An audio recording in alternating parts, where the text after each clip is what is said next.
Assalamualaikum warahmatullahi wabarakatuh. Nama saya Muhammad Firdaus bin Busu. Nombor metrik saya ialah 03 DET 18F1066. Pada hari ini saya akan membentangkan final year projek saya yang bertajuk Automatic Dustbin. Untuk slide yang pertama ialah Introduction. Automatic Dustbin ialah projek yang digunakan oleh semua orang, termasuklah pelancong yang datang ke Malaysia. Projek ini memberi kemudahan kepada semua pengguna untuk mengekalkan persekitaran yang bersih tak kira di mana pun mereka berada.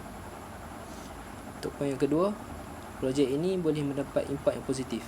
Seperti projek yang lepas ialah sistem yang menyarankan pengguna untuk membuka dan menutup pintu rumah atau pintu tong sampah dengan menggunakan fingerprint. Jadi untuk projek kali ini saya menggunakan sistem IR sensor di mana pintu tong sampah akan terbuka secara automatik dan menggunakan ultrasonik untuk mengesan jika tong sampah sudah pun penuh. Seterusnya statement of problem, iaitu penyataan masalah. Penyataan masalah yang pertama ialah pintu tong sampah kebanyakannya sangat kotor. Yang kedua, ianya menyebabkan orang ramai berasa jijik untuk membuka pintu tong sampah. Kemudian seterusnya, projek objektif. Objektif projek saya ialah tong sampah ini dibuat untuk memudahkan pengguna untuk membuang sampah. Seterusnya, untuk mengelakkan tong sampah daripada melimpah. Seterusnya, meningkatkan kebersihan terutamanya di taman rekreasi. Untuk projek skop saya, Automatic Dustbin ini akan diletakkan di tempat awam atau di tempat yang banyak dengan sampah. Automatic Dustbin ini diperbuat daripada plastik dan kerana ianya mudah dan sangat ringan. Automatic Dustbin ini menggunakan ultrasonic sensor yang dapat mengesan gelombang pada jarak 10 cm. Untuk saiz tong sampah yang saya gunakan ialah 25 cm panjang, 25 cm lebar kali dengan 66 cm tinggi. Seterusnya, ini ialah koding yang saya gunakan.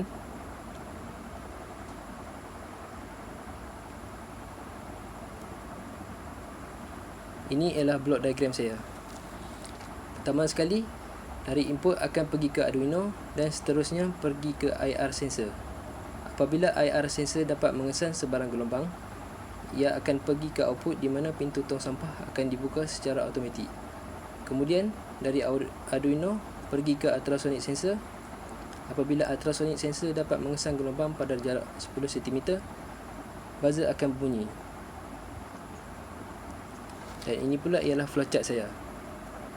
Flowchart saya ini bermula dari start, kemudian saya akan connectkan bateri ke Arduino, lalu Arduino akan pergi ke IR sensor dan pergi ke servo motor untuk membuka pintu tong sampah.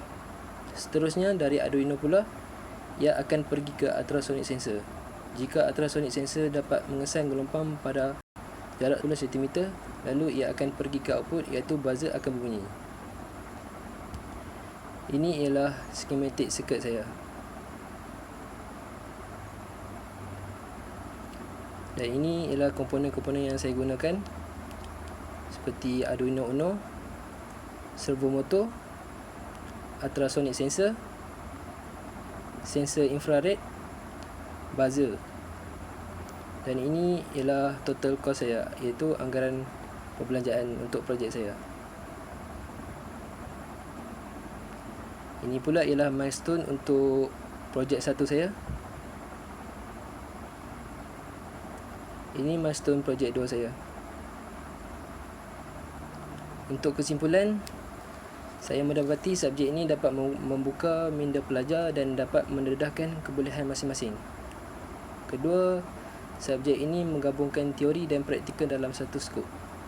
Dan yang ketiga, subjek ini bukanlah satu subjek yang mudah kerana ianya memerlukan kemahiran yang sangat tinggi dan pengetahuan yang baik. Sekian, itu saja. Terima kasih.